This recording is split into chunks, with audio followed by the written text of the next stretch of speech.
So the Steam Deck, it first released back in February 2022 with the Steam Deck LCD, followed by the Steam Deck OLED, which got released in November 2023. Now, with all the technology rapidly advancing, is it still worth picking up the Steam Deck? Should you be somebody who should just look into getting another more expensive and more powerful PC handheld? Well, that really boils down to what your budget is, as well as what you are looking for in terms of gaming. So today I'm going to be breaking down the price for the Steam Deck, as well as what it has to offer, and you yourself determine whether or not it is for you or not. So the Steam Deck comes in 3 different tiers. You could get the 256GB LCD Steam Deck, you could get the 512GB OLED Steam Deck, as well as you can get the whooping 1TB OLED Steam Deck. Now, as far as the 256GB LCD Steam Deck goes, it costs $399, and it includes a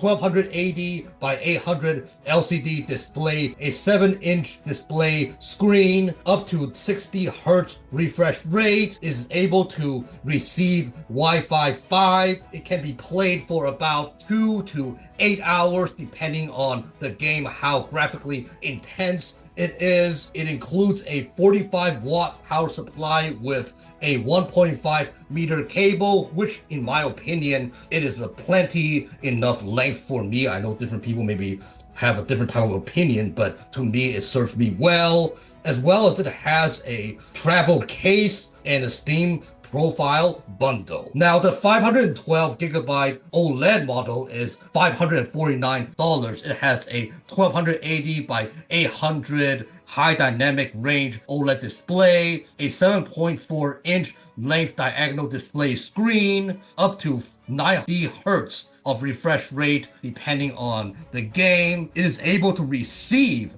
Wi-Fi 6E, so it is definitely much better in that kind of terms as far as Wi-Fi support goes. It is able to have a battery life of 3 to 12 freaking hours depending on the type of game, as well as it has a 45-watt power supply with a whooping 2.5 meter cable, a travel case, and last but not least, a Steam profile bundle. Now, the 1TB OLED model costs $649. It has everything that the 512GB model has, plus a removable liner in the travel case, a premium anti-glare edge glass on the OLED screen, as well as an exclusive startup movie and keyboard theme. It is a really cool version. A 1TB one is just top tier. It has all the nuts and cranks and bits and pieces, all that cool stuff. Now, if you're somebody who is not satisfied with the amount of storage space they have, don't you fret. You can easily add more space to it. There are plenty of SSDs that you can find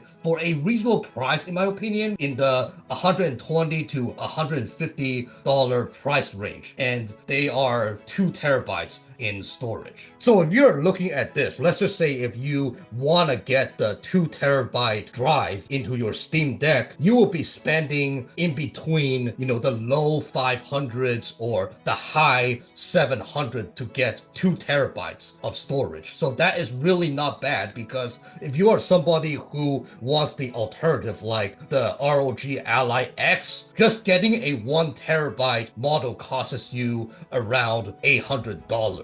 So yeah, it is very affordable in terms of the pricing. Like if you are in a really tight budget and you just want to play games for the hell of it, then just get a Steam Deck. It is no brainer as far as the price goes and the amount of storage that you can use for games. And don't get me wrong, the Steam Deck can run a lot of awesome AAA games from the PS4 and Xbox One era, aka games that are released in the 20 teens and where it is just really beautiful and amazing as well. Like when I was playing Sleeping Dogs Definitive Edition, I was able to run it on my Steam Deck LCD at a stable 60 frames per second just out of the box without doing any sort of tinkering. I mean, Sleeping Dogs is a game that is just phenomenal if you are somebody who loves these kind of exploration as well as these type of cop games where you can do whatever you want in the city and fight off those different gangs. It is just really fun, and it is definitely playable on a Steam Deck. It performs really well. As well as another example of another great game that performs well on the Steam Deck that I really love is Ori and the Will of the Wisps. It is such a beautiful, as you can see on the screen, it has a beautiful world that you get to platform and explore and just marvel at the beauty as if you are just out there in nature going hiking and exploring and finding those different hidden areas, those hidden gem spots. Now, Ori and the Will of the Wisps is also cool because it can be able to perform 50 to 60 FPS just outside of the box. I did not do any tinkering whatsoever on the Steam Deck LCD. So yeah, if you are somebody who just loves to play all sorts of games and you don't care if it is those older titles and you primarily just want to play, the games that are from the 20 teens as well as those awesome indie games, then the Steam Deck is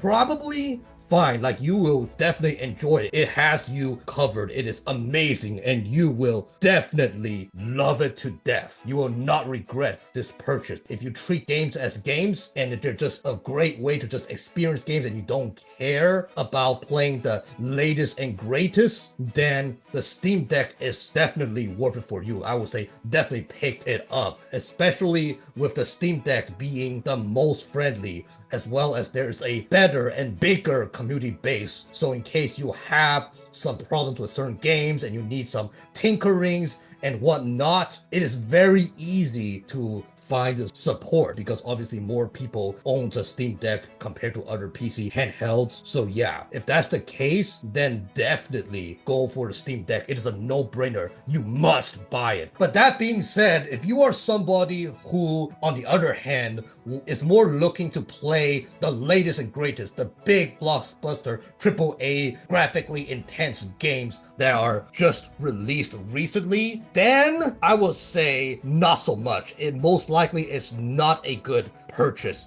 You might as well be better off buying something that is more expensive, but at the same time more powerful, like the ROG Ally X. Because, like, for instance, like on Hellblade 2, no matter what kind of tinkering you do, it seems like you cannot get more than 30 FPS. It is a beautiful game that has a beautiful world, and so playing it on the Steam Deck, it really doesn't give it as much respect and justice, in my opinion, because even though you can still run Hellblade 2, but you can only get no more than 30 FPS, even when tinkering with the settings. Now, another example will be Black Myth Wukong. Black Myth Wukong is kind of this intense action RPG game that has a beautiful world to explore that just got released back in the end of August. Now, Black Myth Wukong, even though technically through tinkering and other types of things, it is playable on the Steam Deck, but there are a lot of compromises to graphics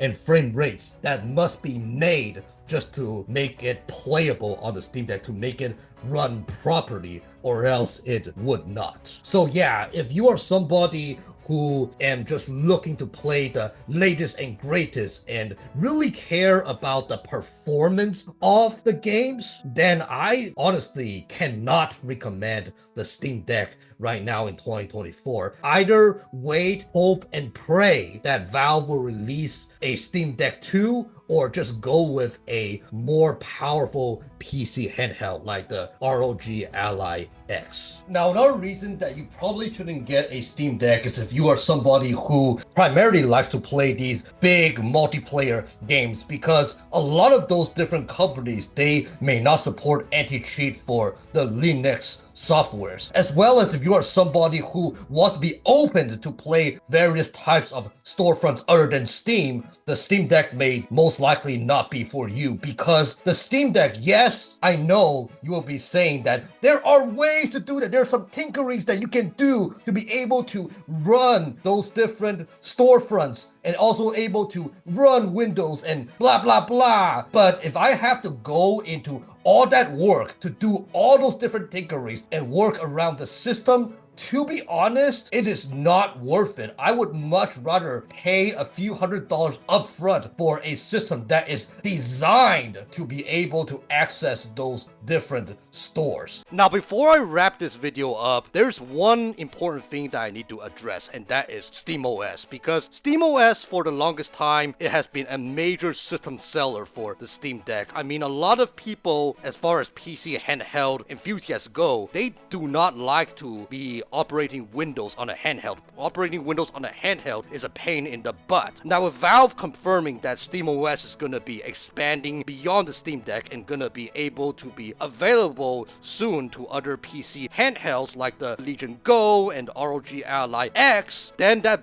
really begs the question, is it still worth to get a Steam Deck in 2025? Because if it's going to the other PC handhelds, why bother go with the Steam Deck? There's just less of a reason to go for the Steam Deck. And so I will talk about the Lenovo Legion Go S, the SteamOS edition, since it is coming out very soon. It's going to be coming out in May this year and can be quite comparable to other competitors in the PC handheld market. Lenovo Legion Go S, a lot of people will be wondering, will it be still worth it to pick up a Steam Deck right now, or should I just wait a few months down the line and just experience SteamOS on the Lenovo Legion Go S? And for me, I will say this, is that it still comes down to what are your preferences as well as what you expect from the device. The first thing that I want to talk about is the buttons. The Steam Deck, as you can see right here, there are two trackpads and they are massive. One on the left, one on the right. They are both extremely massive and it is very comfortable to use if you use the different